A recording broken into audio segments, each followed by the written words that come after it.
sekali lagi untuk Kabupaten Bangkalan, kami selalu siap untuk mengembangkan PKS ke depan agar menjadi lebih besar dan sangat besar. Terima kasih.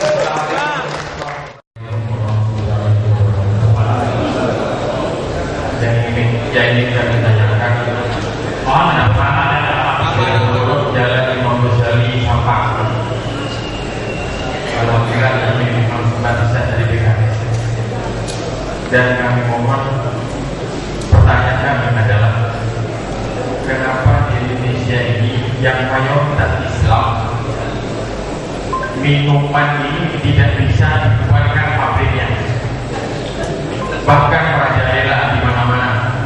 Yang kedua, pelacuran dan prostitusi kok sampai nomor 1 se-Asia. Ini sebenarnya yang kami renungkan. Jadi tolong yang ada di DPR, kami mohon supaya ini dicetuskan undang-undang supaya prostitusi terutama di Surabaya supaya dihabiskan. Sekian, terima kasih. Wassalamualaikum warahmatullahi wabarakatuh. Ini pertanyaan yang menarik ya. Tapi saya mau jawab secara tematik ya. Sama-sama saya jawab sekaligus. Jadi yang pertama mengenai kasus dulu ya. Jadi sejak awal kami mempunyai kebijakan bahwa kasus Pak Lutfi Hasan Ishak ini adalah kasus pribadi, dan karena itu tidak boleh dicampuri oleh partai. Jadi beliau sudah mempunyai pengacara sebanyak 9 orang, dan kita membantu melalui para pengacara ini, tapi tidak masuk ke dalam kasusnya. Kecuali pada waktu kemarin ada serangan ke kantor PKS, nah kami marah karena itu terjadi pelanggaran dalam proses penyitaan yang tidak prosedur. Bukan mau melarang penyitaan, tetapi karena prosedurnya tidak sah dan itu ada dalam wilayah teritorial kantor DPP PKS. Jadi kita melakukan penolakan, dan karena itu mengadukan persoalan ini ke Mabes Polri. Adapun kasusnya sendiri, kami tetap berpedoman pada kebijakan yang pertama, ini kita serahkan. Tapi kalau Anda bertanya apakah ini mempengaruhi elektabilitas atau elektabilitas PKS, saya ingin menjelaskan beberapa cerita. Pak Lutfi ditangkap pada tanggal 29 Januari. 3 minggu sesudahnya, atau tepatnya pada tanggal 24 Februari, kader PKS memenangkan Pilkada Gubernur Jawa Barat. Hanya 3 minggu setelah kejadian itu. Pada tanggal 7 Maret, kira-kira 5 minggu sesudahnya, kader PKS menang lagi di Sumatera Utara. Iya kan? Kita menang lagi di Sumatera Utara. Jadi 2 kemenangan ini saya kira cukup untuk menjawab bahwa kasus ini sama sekali tidak mempengaruhi elektabilitas Partai Keadilan Sejahtera.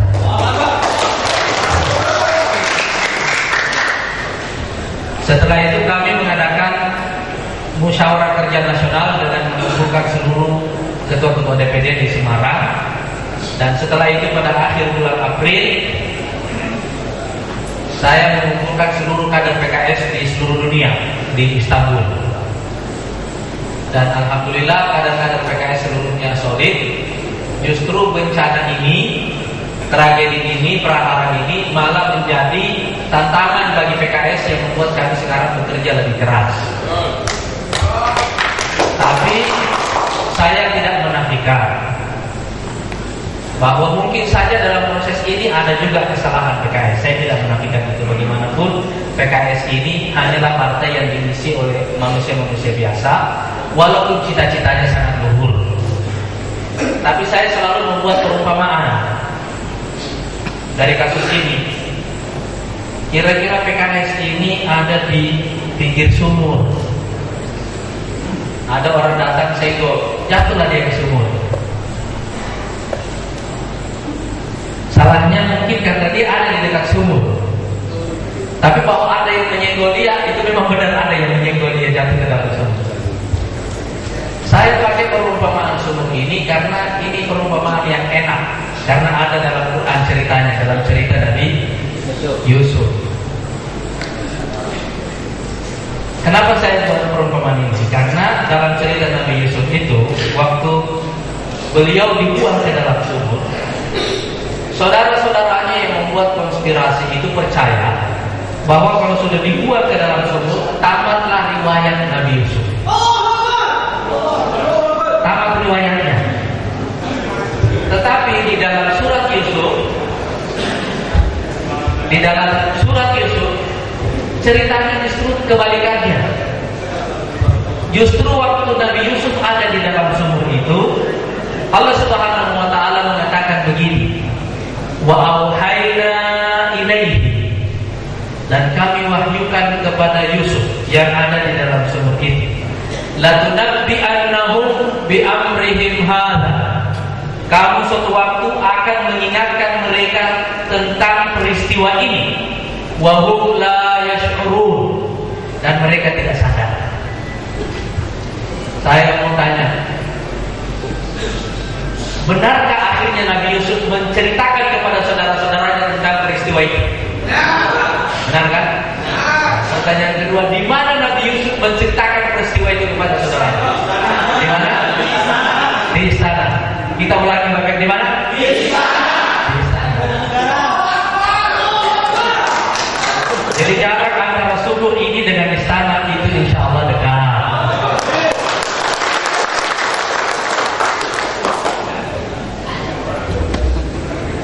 Saya mempelajari lagi semua kata-kata yang berhubungan dengan tipu daya, konspirasi yang ada di dalam Quran, dan menemukan satu fakta bahwa semua kata-kata itu diletakkan oleh Allah Subhanahu wa taala di dalam konteks iman kepada takdir. Supaya kita sadar bahwa sebesar apapun tipu daya, konspirasi yang dilakukan orang, hidup kita ini pada akhirnya tetap dikendalikan oleh Allah Subhanahu wa taala, bukan kita. Nah, misalnya kalau kita kembali dalam cerita Nabi Musa, begitu mimpi buruk tentang bayi laki-laki itu datang yang akan menghancurkan kerajaan Fir'aun, kan Fir'aun membunuh seluruh bayi laki-laki. Bahkan menurut riwayat, walaupun saya ragu-ragu dengan riwayat ini karena jumlahnya terlalu besar untuk ukuran zaman itu, jumlah bayi yang dibunuh oleh Fir'aun itu sekitar 600.000 bayi. Tapi mungkin terlalu besar kalau menurut saya untuk ukuran zaman itu di wilayah itu ya. Tapi ini riwayat. 600.000 bayi. Tiba-tiba ada satu bayi yang lahir namanya Musa. Dan dalam surat Al-Qasas Allah Subhanahu wa taala mengatakan, wa auhayna ila ummi Musa an ardi'i, kami wahyukan kepada ibunya Musa, susui bayi ini. Kalau kamu takut, fa'aldihi fil yam. Kalau kamu takut menyusuinya karena takut akan dibunuh oleh Fir'aun, kamu buang ke sungai. Inna radduhu ilaiki wa ja'iluhu minal mursalin. Itu bayi nanti akan kami kembalikan padamu dan kami angkat bayi ini sebagai rasul. Bayi ini mengalir di sungai dan sampai ke istana. Coba bayangkan. Nah, Fir'aun lagi sibuk cari bayi untuk dibunuh. Ini bayi dikirim oleh Allah Subhanahu wa taala kepada Fir'aun. Nah, coba bayangkan.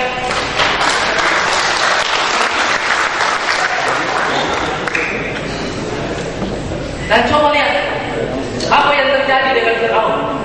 Begitu bayi ini datang, yang menerimanya adalah istrinya. Terjadilah dialog dengan Fir'aun. Fir'aun bilang ini ada kebijakan negara, instruksi presiden bunuh semua bayi. Tapi istrinya bilang, enggak, yang ini bisa bermanfaat bagi kita. Kita angkat saja sebagai anak. Dan Fir'aun yang ganas, yang perkasa, yang kuat itu dulu di depan istrinya.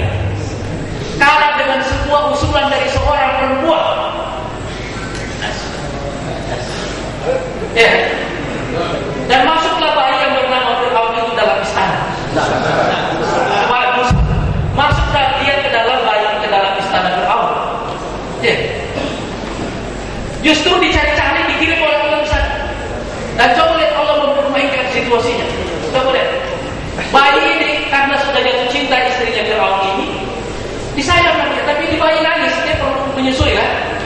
Perlu susu. Dicari dikelilingi sama orang, nggak ada susu yang dia suka. Lalu ibunya Nabi Musa mengirim saudaranya, kamu pergi ke sana kasih penawaran. Datanglah saudara perempuan Nabi Musa kepada keluarga Firaun, inginkah kalian ditunjukkan seorang ibu yang bisa menyusui bayi ini? Itu yang kita cari. Akhirnya bayi ini dikembalikan kepada ibunya dan disusui oleh ibunya di dalam istana. Coba lihat betapa Allah Subhanahu wa taala mempermainkan konspirasi. Tapi bagaimana dipermainkan? Apakah ada intervensi dari luar? Tidak ada lobby. Yang ada apa? Allah cuma merubah pikiran Fir'aun saja. Iya kan? Dari ingin bunuh bayi jadi hormat kepada istrinya, karena hormat kepada istri, sayang istri, akhirnya jadi sayang bayi. Sama dengan musyawarah saudara-saudara Nabi Yusuf. Waktu mereka memutuskan untuk membunuh Nabi Yusuf, mereka bilang bunuh Nabi Yusuf, bunuh Yusuf. Tapi ada satu orang di antara mereka, kalau menurut Ibnu Katsir dalam tafsirnya, beliau mengatakan, ini saudara yang tertua. Kelihatannya ketua majelis ini. Bilang jangan dibunuh, cukup dibuang ke tempat yang jauh atau masukkan ke sumur, itu dia selesai di situ. Tapi coba lihat perubahan pikiran, idenya dari bunuh menjadi buang. Bunuh, buang. Begitu dibuang, sejarah kehidupan berubah sama sekali. Hanya berubah di sini. Siapa yang mengontrol pikiran itu? Allah Subhanahu wa taala. Jadi saya kembali kepada persoalan ini tadi. Saya percaya kepada ayat-ayat ini semuanya sebelum dan sesudah kejadian Pak Lutfi ini. Tapi begitu kejadian ini ada, saya semakin percaya bahwa ini seperti persis kisah Nabi Yusuf di dalam sumur. Orang pikir riwayat PKS selesai. Saya bilang tidak.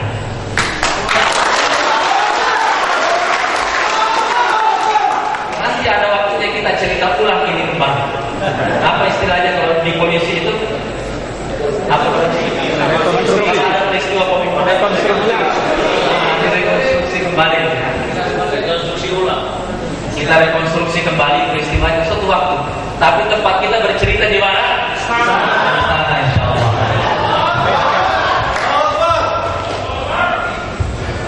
Nah ini tadi yang apa namanya tadi yang pertama ya. Kemudian tadi ada pertanyaan tentang bagaimana dengan ayat walantarwa angkal yahudu walantasar. Allah memberitahukan kepada kita bahwa kebencian orang-orang lain kepada kita umat Islam itu adalah kebencian yang permanen. Gitu ya. Kebencian yang permanen, abadi di dalam diri mereka. Dan kebencian ini pasti selalu akan memicu konflik. Tapi itu tidak berarti bahwa kebencian itu harus kita balas juga dengan kebencian yang sama. Tujuan ayat itu adalah membuat kita bersiap-siap kalau ada serangan. Tetapi itu tidak mengajarkan kita untuk bersikap ofensif, tidak. Sebab kenapa? Karena kita juga punya kewajiban kepada orang-orang di luar sana untuk mendakwahi mereka. Karena itu Al-Quran mengajarkan kita idfa' billati hiya ahsan fa idzal ladzi bainaka wa bainahu adawatun ka'annahu waliyyun hamim. Tolak semua kebencian mereka itu dengan cara yang lebih baik. Mudah-mudahan permusuhan antara kamu dengan mereka akan berubah menjadi persahabatan yang akrab. Nah, saya juga ingin menjelaskan satu hal lagi. Sekarang ini tidak ada satu agama di dunia ini yang bisa terus bertahan di depan semua gempuran ideologi-ideologi baru sekarang, kapitalisme, liberalisme dan lain sebagainya. Tidak ada agama yang bisa bertahan kecuali Islam. Karena itu pemeluk agama lain sekarang goyah, bukan karena diserang oleh Islam, tapi oleh ideologi di antara mereka sendiri. Misalnya di Inggris, penelitian menunjukkan bahwa 52% warga Inggris itu ateis. Dia tidak percaya lagi kepada agama itu, dia keluar. Karena itu sekarang ini orang semua sedang goyah. Jadi kalau kita datang menjelaskan Islam dengan baik kepada mereka, insya Allah mereka akan menerima. Anda mungkin biasa mengenal ada satu orang Indonesia yang selalu diundang ke Gunung itu di Amerika. Namanya Pak Syamsi Ali. Ini ketua Islamic Center terbesar di New York. Ini orang Indonesia. Dulu satu pesantren dengan saya dulu. Nah, ini beliau sekarang tinggal di Amerika, selalu diundang ke Gunung ini. Terakhir beliau cerita kepada saya, dulu orang Amerika belajar Islam setelah perang Teluk karena tidak tahu. Jadi orang takut kepada Islam karena orang cuma dengar isu tentang teroris. Jadi karena tidak tahu mereka belajar. Sekarang orang belajar Islam di sana bukan lagi karena tidak tahu, tetapi karena penasaran. Jadi sekarang orang yang pindah agama ke Islam itu besar sekali jumlahnya. Dan sekarang Islam sudah menjadi agama kedua terbesar di Amerika. Sekarang ini mereka khawatir perpindahan ke agama Islam ini makin susah dibendung.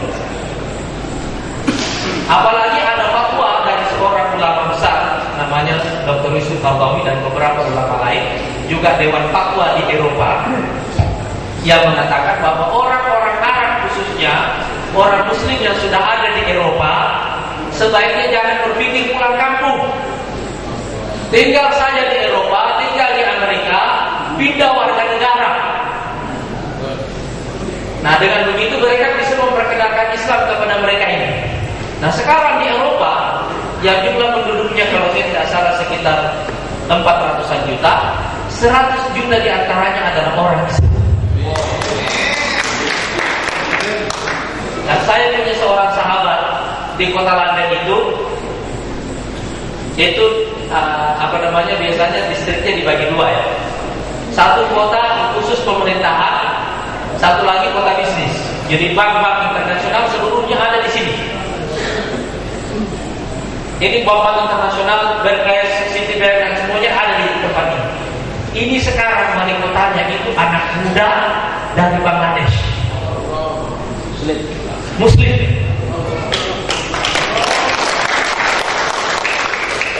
Dan di London ada satu Islamic Center terbesar di kota London itu tadinya adalah sinagog punya Yahudi, dibeli oleh kaum muslimin di sana. Sekarang di masjid Islamic Center terbesar itu masih ada satu sedikit sisa bangunannya. Sinagognya masih ada kecil, seperti ruko kecil begitu ya. Ditawarkan kepada Islamic Center untuk dibeli. Mereka bilang jangan, yang ini kita jadikan kenang-kenangan. Supaya kita ingat bahwa dulu tempat ini adalah. Jadi sekarang kita hanya perlu mendapatkan satu kesempatan untuk bicara, menyampaikan Islam secara apa adanya. Nah, jadi karena itu memang ada permusuhan yang permanen itu kita tahu, tetapi itu janganlah menghalangi kita untuk bekerja dengan cara-cara damai, menyampaikan Islam ini kepada mereka itu semua. Saya kira itu clear ya. Tadi ada pertanyaan ketiga tadi soal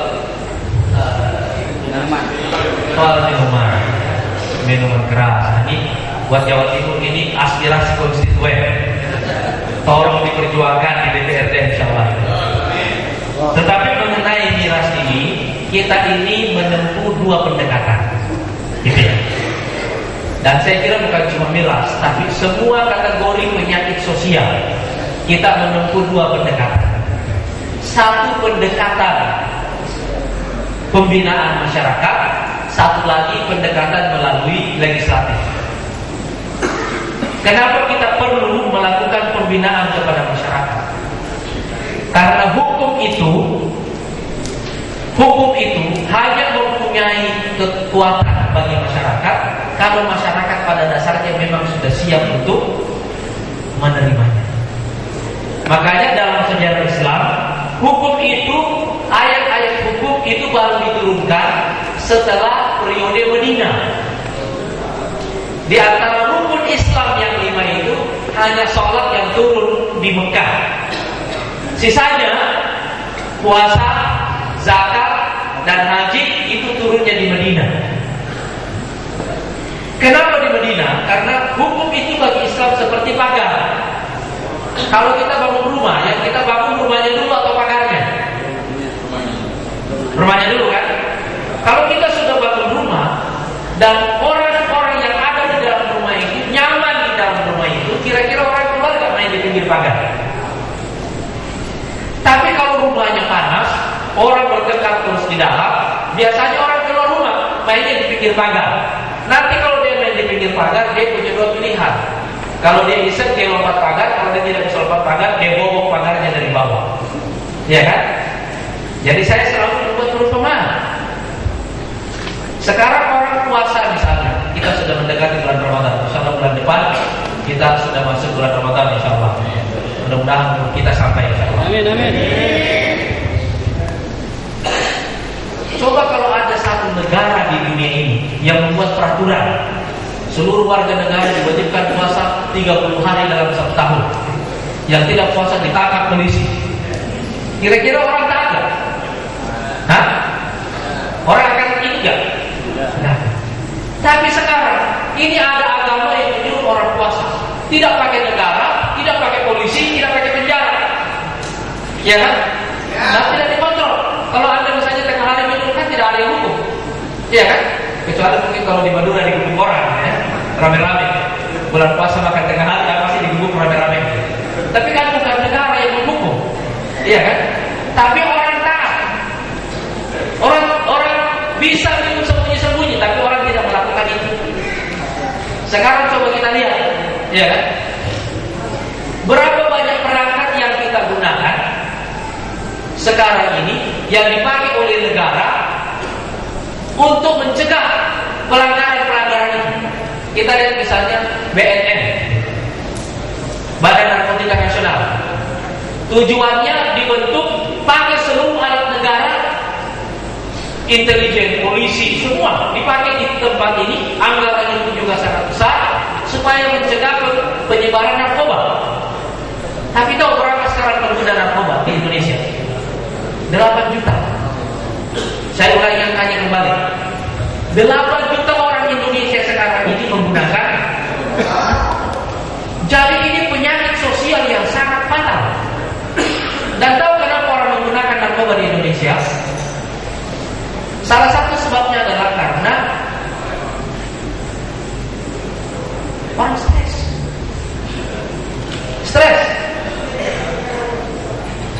Dan kenapa orang-orang di luar negeri sekarang ini suka menjual narkoba di Indonesia? Karena harga narkoba di Indonesia luar biasa mahalnya.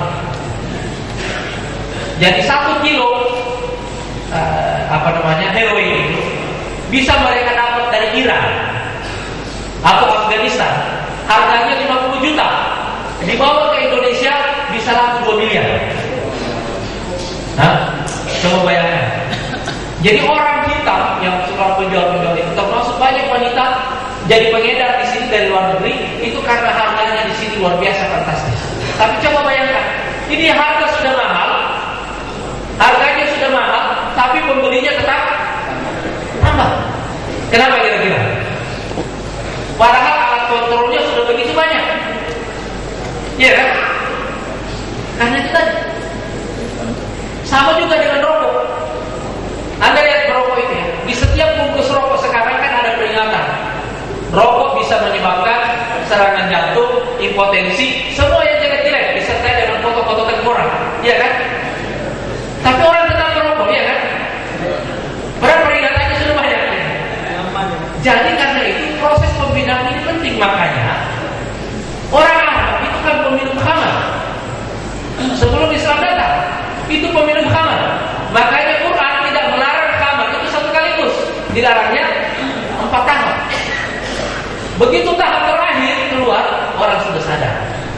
Nah kalau sekarang misalnya tiba-tiba kita keluarkan undang-undang melarang orang minum khamar, miras ya, minuman keras misalnya, apakah orang serta-merta akan taat? Belum tentu. Jadi kita mesti menempuh dua-duanya. Nah karena kita menempuh dua-duanya, maka strategi kita sekarang ini di PKS adalah kita tidak pakai di larangannya, undang-undangnya tidak dibuat secara nasional, tapi dibuat melalui perda-perda di daerah.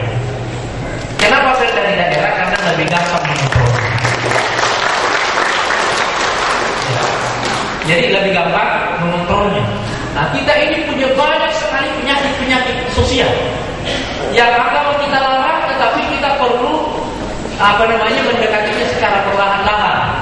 Saya mau cerita Gubernur Jawa Barat kemarin, yang kader PKS yang jadi gubernur di Jawa Barat itu didatangi oleh waria, manci. Nah, datang.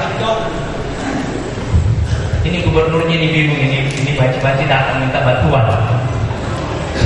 Iya kan?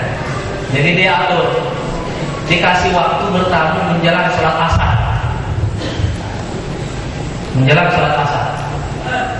Udah bertamu, cerita-cerita, tiba-tiba azan asar. Kata gubernur, kita sholat dulu. Dia mau tahu ini kalau sholat pakai mukena apa pakai sarung.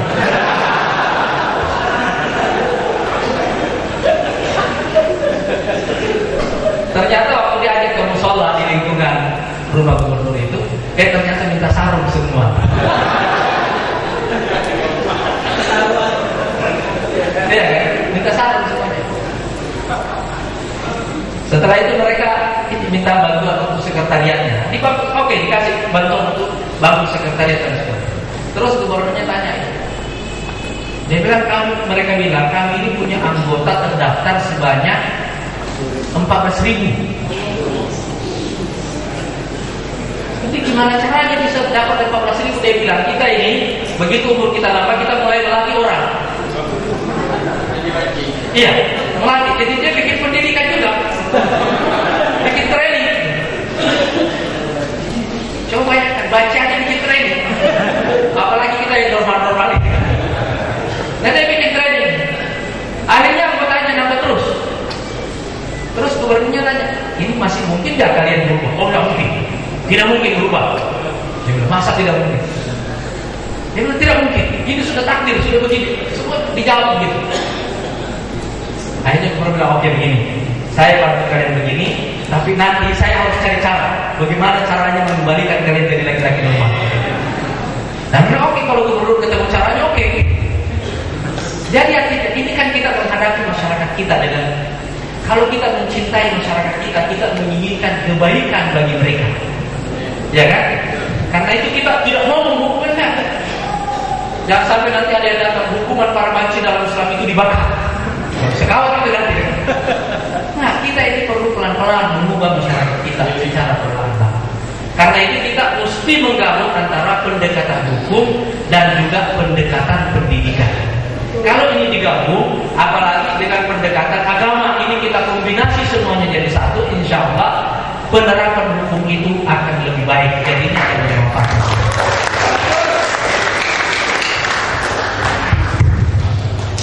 Baik, terima kasih. Hadirin sekalian dimuliakan oleh Allah Subhanahu wa taala. Jadi pemilu 2014 atau beberapa pemilu yang lalu di legislatif itu ada 3 tingkatan, ya. Tingkat daerah, tingkat 2 kabupaten, kemudian tingkat 1 provinsi dan pusat. Alhamdulillah di tingkat daerah di Madura ini ada 7 kursi. Kemudian untuk provinsi masih belum, dan pusat 1 yaitu Bapak Haji Suceno. Ya, jadi doakan mudah-mudahan di pusat minimal 41, di provinsi 1 dan di daerah tingkat 2 20 di Madura. Karena legislatif itu 3 tingkatan, maka susunan kursi ini kita bagi dari 3 memang. Ya, kebetulan nomor PKS 3. Makanya penahanannya tadi adalah 3, 1, 2, dan 3. Oleh karena sebagai penutup, kita sekali lagi buka sesi agar kita ingat bahwa penahannya ditambah lagi 3. Ya, 1, 2, 3. Kita dengan angka 3. Dimulai dari sini. Ya. Dua-duanya. Kalau gitu pada sini hitungannya di satu. Yang kedua, ya di sini dan tadi. Saya dari Kecamatan Banyumates. Nama saya Mansur dari Banyumates. Saya ingin bertanya ke PKS, apa langkah-langkah PKS menghadapi pileg 2014 ini untuk mensukseskan dan supaya bisa meraih kursi yang diharapkan lebih banyak maksudnya. Apa langkah-langkahnya? Yang mana pada saat ini masyarakat krisis kepercayaan kepada partai politik seperti di desa-desa saya, karena janji-janji yang biasanya sama dengan nyodok mobil itu, Pak.